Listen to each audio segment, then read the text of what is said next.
Juliet, binoto mo na ba yung manok mo? Ha? Anong oras Ano? na? Ano? Binoto mo na ba yung manok mo? Anong oras na? Ano? Binoto mo na ba yung manok mo? Anong oras na? Oo. Kahapon, pinabunot ko yung ngipin ko. Masakit pa nga ako kay doktora. Ako, pili pala to. Sige nga, dyan ka na. Hanapin ko pa yung kapal mo. Kala niya, di ko alam. Yayabangan niya ako kung magkano yung natanggap niya. Hinahanap niya yung kambal ko. Lilipat ako doon sa kabila.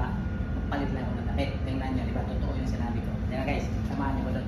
Ito nga tayo. Baka sakaling doon si Kambal. Oh, oy Kambal! Uy, yo, ano atin? Wala sa ayos yung Kambal mo. Tinatanong ko kung binoto na niya yung manok niya. Nasagot sa akin, nagpabunot ng ngipin. Sa ayos talaga yun. Yung ganun ba? Iyakan ko na yun. Bingi kasi yun eh.